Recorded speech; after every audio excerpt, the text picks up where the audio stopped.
to the end of the year, right? So I'm thinking about seasonality. I'm thinking about how many weeks left till Christmas. I try to cancel Christmas, by the way. It's not going to happen. What are we doing in 2024 in January, February to kickstart revenue and sales? We should be planning and strategizing that now instead of leaving it till the last minute like most companies would do, right? Well, maybe not most companies, but what companies would do, especially young companies. So I'm thinking about, okay, I've got to speak to the marketing manager this afternoon and kickstart him to get things moving. So that's what's going through my head right now, preparation for next year. December and January are our lowest months of the year, and we have a couple other months, I think. Can't quite remember, but I think January, I think April's quite quiet for us, and July. So we have 4 quiet months of the year, some of them more severe than others. So we plan for that though. So we fill those holes with marketing campaigns, maybe an increase in advertising spend, just to fill those gaps to pick that revenue up in those shorter weeks, right? So, December you've got really 2 trading weeks, January you've got 2 trading weeks because people are just on holidays, God forsake us that people should actually have holidays at Christmas, but they actually do. Isn't that weird? So we plan for that and strategize for that, and all businesses should do that, right? You've got to plan for seasonality so you can maintain revenue pretty consistently throughout the year.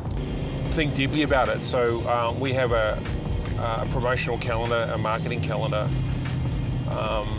because if you lose January, sometimes you can lose February and March, and then the whole start of the quarter or the whole first year calendar quarter is out, right? So it's always a constant battle and a constant fight to win the revenue game, right? My take on that though is that you've got to be really consistent with sales, but have your targets and forecasting right.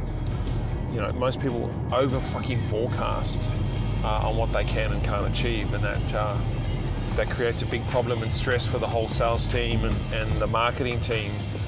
If you're over exaggerated on your forecasting and you're way off, I don't know what this guy's doing. There's a truck next to me. It's like he wants to drive into me. I don't know why. So yeah, you've just got to be on point with that. I'm always thinking about revenue, right? Always thinking about revenue. I think founders should be always thinking about revenue, and not that it's all about revenue. I get it, but sometimes poor people can't help anyone. Look, I guess they can to a certain extent, but in reality, if you can achieve great wealth, you can help a great many people, right? So that's sort of my focus. Well, this year we'll give away $250,000 worth of online training programs to those who need it, right? Underprivileged people, those families who can't afford it. And I always think, I said to the GM, well, why is it not 5 million? Why are we only giving away 250,000? So we're trying to figure that out. It's a big deal. It's part of our massive transformative purpose. Imagine if we were giving away $5 million worth of free courses to the market, to schools, to families, to areas of low socioeconomics, right? Man, that'd be awesome. I could die pretty happy. We're not selling sugary snacks to teenage kids to give them diabetes, or cigarettes, tobacco, and vape machines to teenagers, right? To give them heart disease. So it's a cool thing, man. Biggest goal for 2024? Well, it's a revenue goal. It's a big one. 25 million is the goal. I don't mind talking about it, right? There you go, 25 million. That's what we're trying to get to in 2024.